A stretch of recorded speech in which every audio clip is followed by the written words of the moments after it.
So, post-operation. Number 16, continuous collaboration with the intel operatives of Davao City Police Office and TF Davao. Pasok po siya sa admin work or surveillance or confidential work. Sa surveillance po. Okay. So, nakikita mo dito lahat, Miss Celine, no? Pati na yung doon sa report, nakita mo naman na isa-isa yon, lahat may mga dates at lugar. Tama po? Opo, nakalagay po yung narratives from okay. yung timeline. So, for the first and second and third quarters of 2023, no, do you confirm that? Nakalagay naman yan lahat. May dates, may activity, at may lugar. Tama ho? Opo, based po sa PIOR reports na submitted, Okay. may mga details po na ganun. Salamat. So, lahat ng mga submissions ng OVP for the first to third quarter, kasama itong Protective Intelligence Operations Report. Meaning, sa first quarter, yung pinakita ko nga, may sinabit kanina, di ba? Kasama po doon sa response nila sa AOM Okay. attachment po. So, kasama din doon sa response nila yung second quarter na Protective Intelligence Report. Kasama din po doon sa Okay. attachment. As well as the third quarter, which is itong binasa nyo ho. Opo, kasama din po yan. Okay.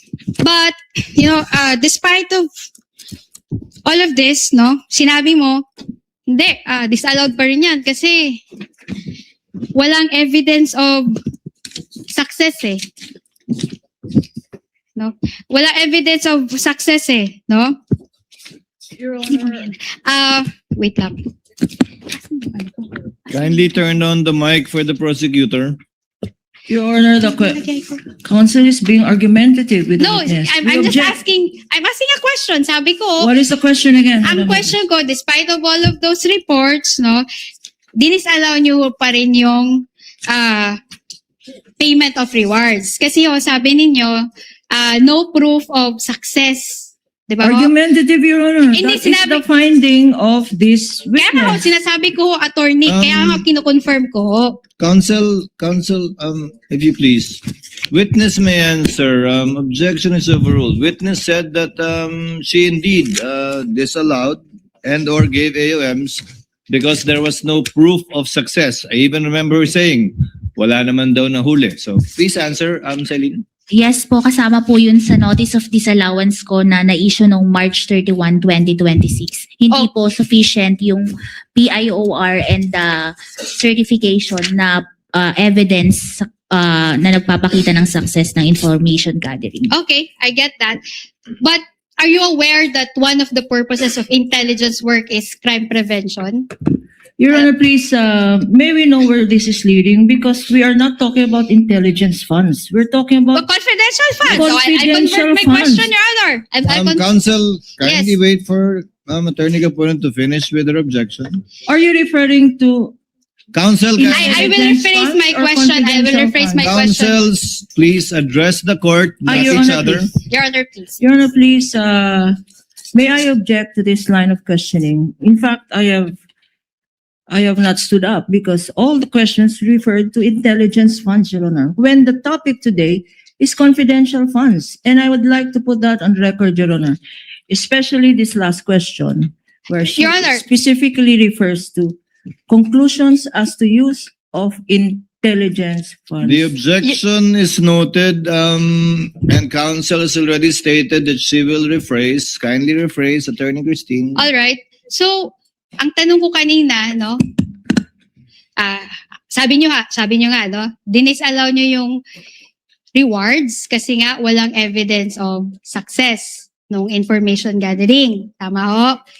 Opo. Okay. Kasi nga ho, gusto nyo ho ng proof na may nahuli. Sinabi nyo yan kahapon sa testimony nyo.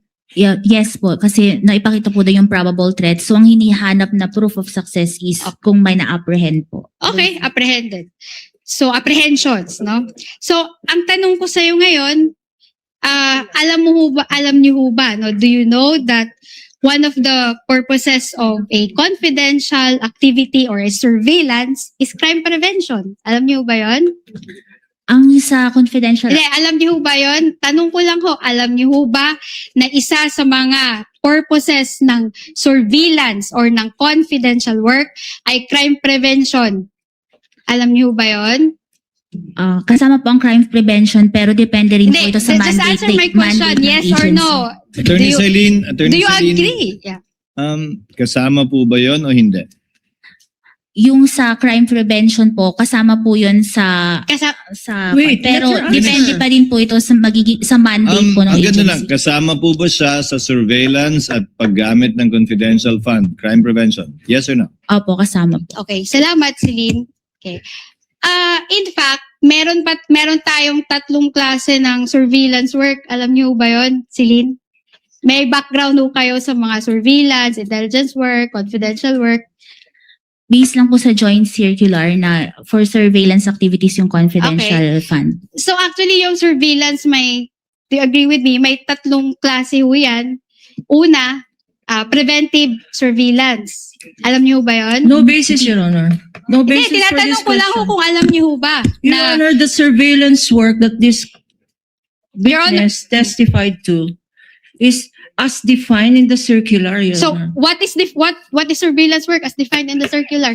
Ito po yung yung kasing, di ba po yung confidential expenses is used by agencies for Mm. surveillance and surveillance activities na makakatulong po sa, na maisagawa ang mandate ng isang Okay, agency. sige.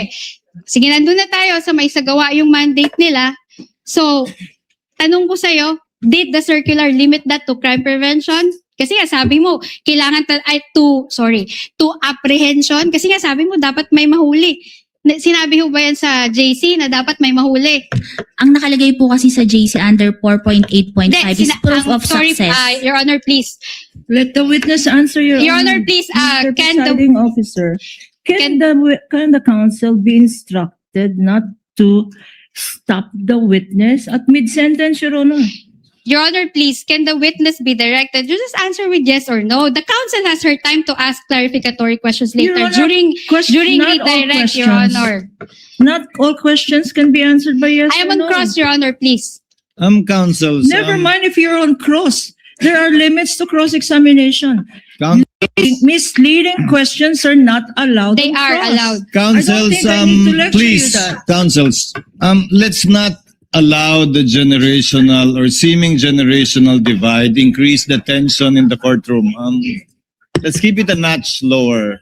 Your Honor, please, I am preventing myself from giving her a spanking, Your Honor. That is what I would Your have Honor, done please. Again, in the counsels, generational divide, Your Honor. Your Honor, counsels, you are all members of the bar and Yes, you're Your Honor. all counsels I submit, for the I submit. parties. And we will be treating and looking at each one equally. At Miss I will- Eileen. Yes, Your Honor, it's also- I promise to henceforth behave. Your Thank Honor, you. can I please respond quickly lang, no? I have high respect for Attorney Kapunan. In fact, she's one of You my can end there, idols. counsel. Let's end here. Let's end here. You can end there. This with might the sound like a, respect. it might sound like a eulogy, Your Honor. I'm still very much alive. Your Honor, kahapon niya, hindi ko nga siya kinukulit, di ba? Kahit may mga questions na doon na leading, hindi naman allowed yun sa direct examination eh. I respected her. You can end there, counsel, if Yeah, you respect thank you. her. Thank you. Thank you po. Miss Eileen, ayon sa tanong ng counsel, simple lang po naman, nakalagay ba sa Joint Memorandum Circular 2015-01 na kailangan may mahuli para maging successful ang isang pagbigay ng reward or information? Wala pong nakalagay. Ang nakalagay lang po, proof of success of information gathering and or surveillance So, activities. interpretasyon niyo po yun na dapat may mahuli para maging successful. I base po yon sa aking professional judgment and based on the evaluation po ng documents na ito is based po sa joint circular. Pero hindi po yun nakalagay sa joint circular na maliwanag. Hindi po. Nakalagay lang po proof of Interpretasyon niyo success. na po yun. Doon po sa pag-evaluate ko, yun po yung naging basis Okay. ko. Okay. Please proceed, Attorney Christine. Salamat po. Okay, so sa tingin nyo, no, dahil gusto nyo dapat may huli, hindi part ng confidential activity yung crime prevention? Ganun ho ba? Hindi ho siya part nun? Pwede pong pakiulit. At hindi ho part yung crime prevention na walang nangyaring masama. dun sa event na yun, hindi yun part ng confidential work or surveillance?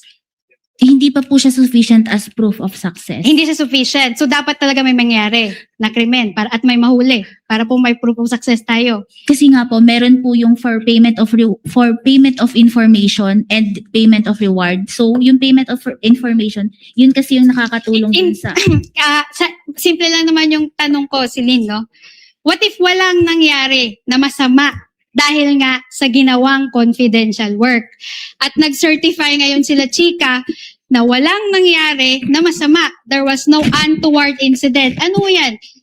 Your Honor, we Isn't object. that a proof of success or not? What is the objection of counsel? The question is speculative, Your Honor. This is not based on what ifs. This is based on facts and documents submitted, not on the what ifs of counsel for respondent. It's Your not a Honor. what if counsel because it was stated in the report that there was no untoward incident. Actually, that would have been one of the questions of the presiding officer as well later on.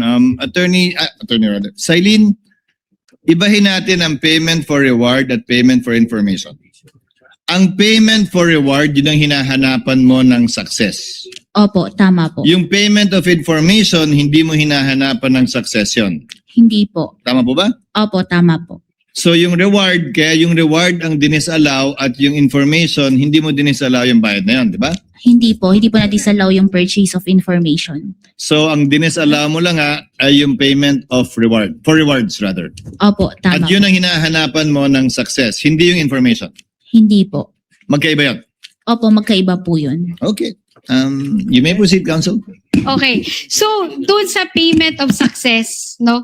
Bilang requirement nyo na may dapat nahuli, no? So, ibig sabihin ho ba nun, dapat may mangyaring masama para may mahuli? Kasi po, gaya nga po nung kaninang Hindi, dinidifferentiate ko.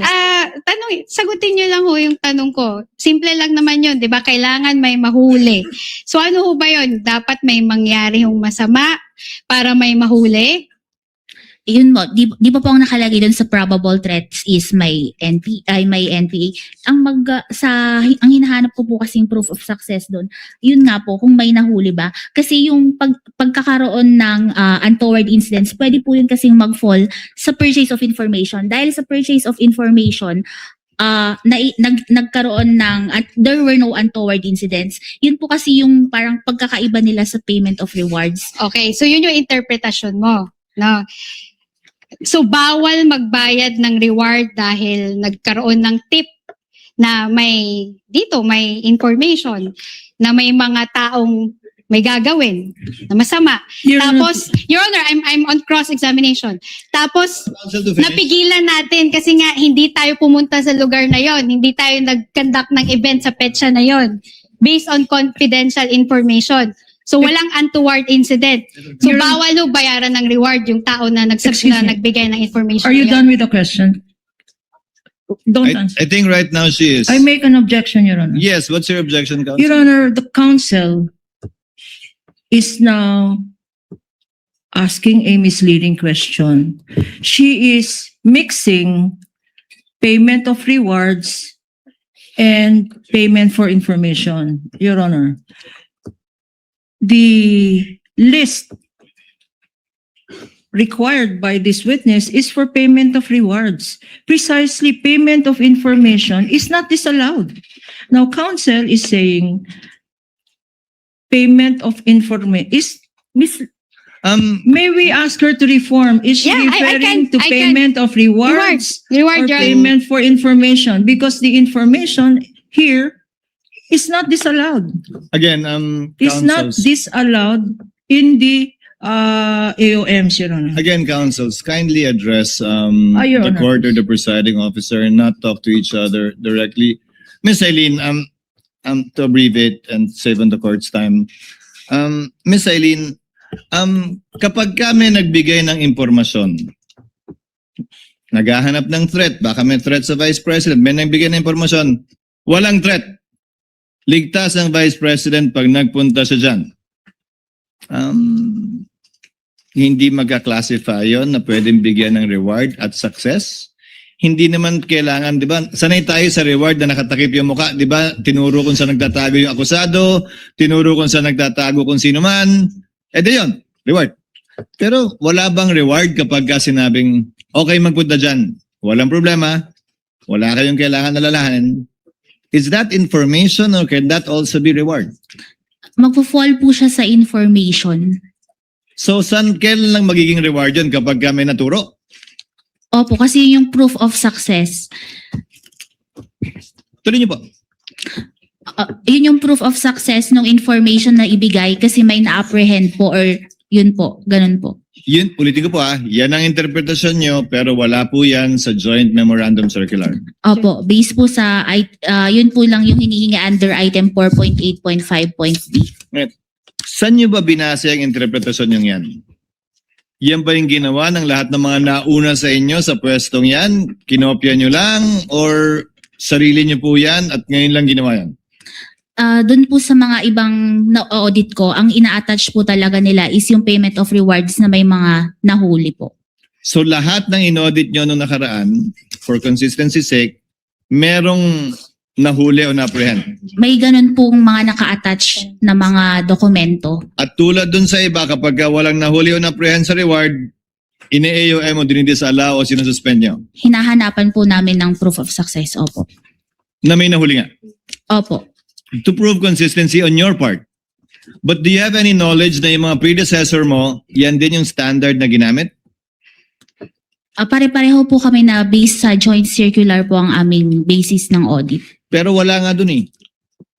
So interpretasyon mo, yan at yan yung interpretasyon din ng mga nauna sa'yo sa pagkakaalam mo?